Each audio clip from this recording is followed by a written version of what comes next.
ఎంత మెజారిటీ వస్తుంది, ఏ నేతల పనితీరు ఎలా ఉంది, సీట్ల లెక్కింపు పైన కూడా బెట్టింగ్లు జరుగుతున్నాయి. ముఖ్యంగా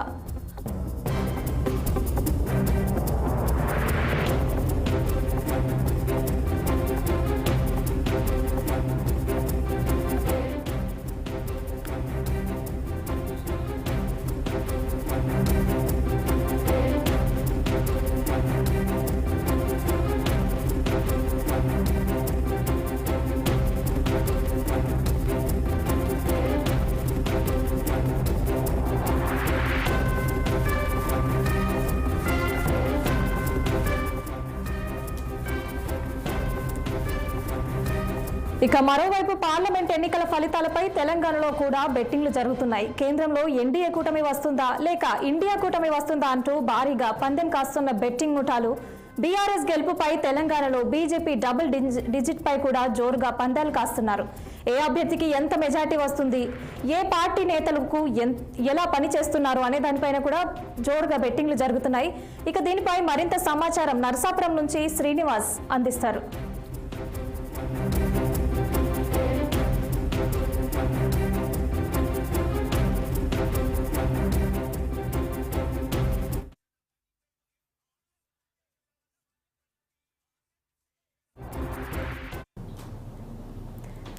బీఆర్ఎస్ గెలుపుపై తెలంగాణలో బీజేపీ డబుల్ డిజిట్ పై కూడా జోరుగా పందాలు జరుగుతున్నాయి. ఇక దీనిపై మరింత సమాచారం హైదరాబాద్ నుంచి శ్రీనివాస్ అందిస్తారు.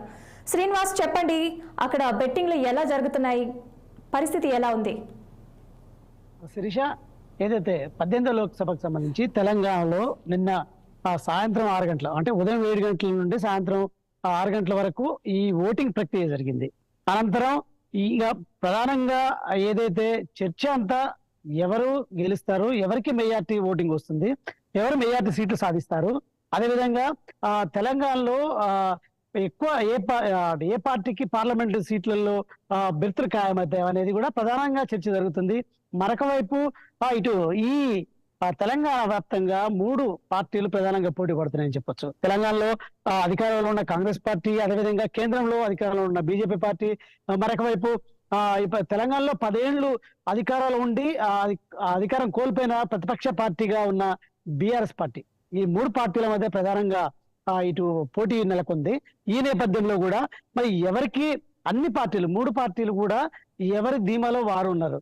ఖచ్చితంగా తమకు ఏదైతే ఖచ్చితంగా అనుకూలంగా ఉంది, అదేవిధంగా సర్వేలు కూడా తమకు అనుకూలంగా ఉన్నాయి, మెజార్టీ ఓటర్లు కూడా తమ ఓటింగ్ పడింది.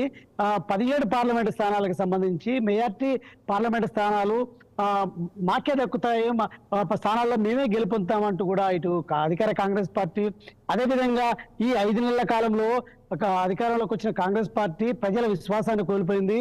గత 10 ఏళ్ల పాలనలో బీఆర్ఎస్ తీసుకొచ్చిన సంక్షేమ పథకాలే ప్రజలకు గుర్తుండిపోయాయి. సో కాంగ్రెస్ పట్ల ప్రజలకు విశ్వాసం సన్నగిల్లింది. సో ఈ నేపథ్యంలో కూడా మేము గెలుస్తామంటూ కూడా ఇటు బీజేపీ బీఆర్ఎస్ ధీమాగా ఉంది.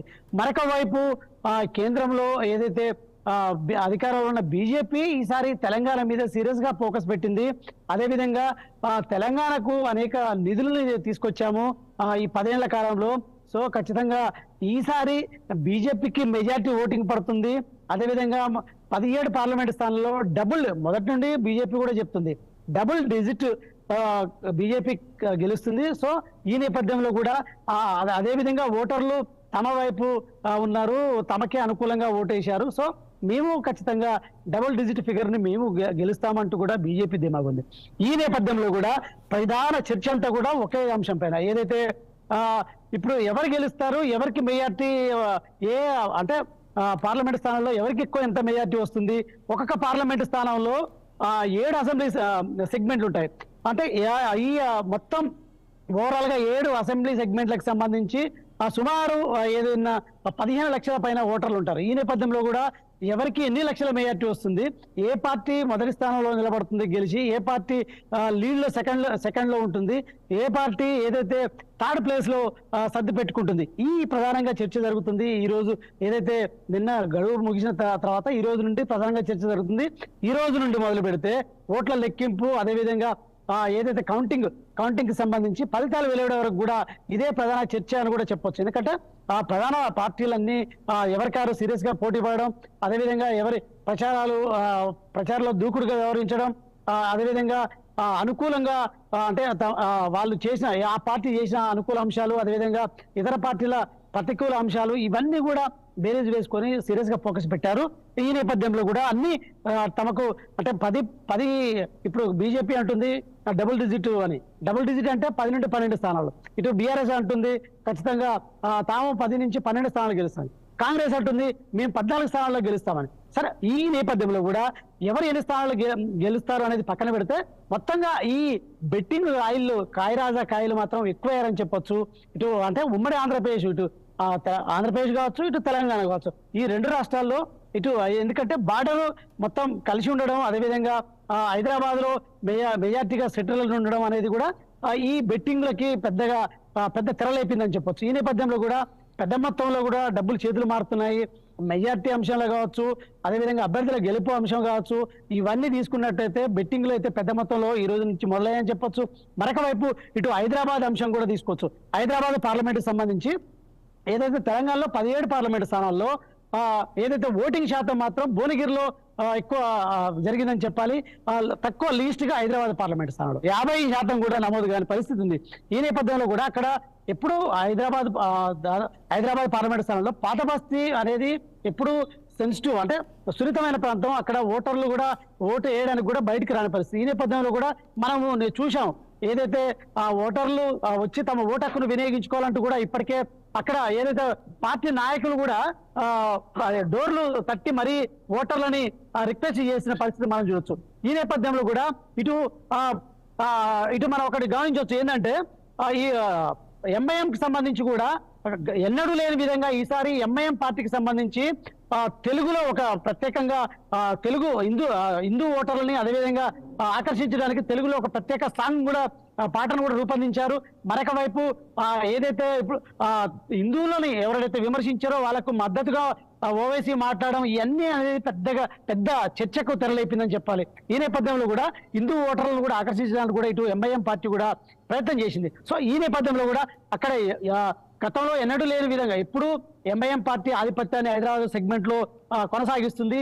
అక్కడ ఖచ్చితంగా ఎప్పుడు తెలంగాణలో ఏ పార్టీ అధికారంలోకి వచ్చినా, పార్లమెంట్ లో ఏ పార్టీ ఎక్కువ సీట్లు గెలిచినా కూడా ఎంఐఎం మాత్రం హైదరాబాద్ స్థానాన్ని ఖచ్చితంగా కైవసం చేసుకుంటుందని చెప్పాలి. ఎందుకంటే అక్కడ ఏదైతే 7 పార్లమెంట్ సెగ్మెంట్ లో 6 ఖచ్చితంగా ఎంఐఎం ఎమ్మెల్యే, అది 7 అసెంబ్లీ సెగ్మెంట్ లో 6 ఎంఐఎం గెలుస్తుంది. ఈ నేపథ్యంలో కూడా పార్లమెంట్ కూడా ఖచ్చితంగా ఎంఐఎం అభ్యర్థి గెలుస్తున్న నేపథ్యం. ఈ నేపథ్యంలో కూడా హైదరాబాద్ స్థానానికి కూడా పెద్ద మొత్తంలో బెట్టింగ్లు జరుగుతున్నాయి. అదేవిధంగా ఈసారి ఏదైతే ఎంఐఎం అభ్యర్థి ఓవైసీ మెజార్టీ తగ్గుతుందని ప్రచారం, అదేవిధంగా ఈసారి ఖచ్చితంగా అక్కడ బీజేపీ అభ్యర్థి గెలుస్తారని కూడా ప్రచారం. ఈ నేపథ్యంలో కూడా ఇటు బీజేపీ కూడా సీరియస్ గా ఫోకస్ పెట్టిందని చెప్పొచ్చు.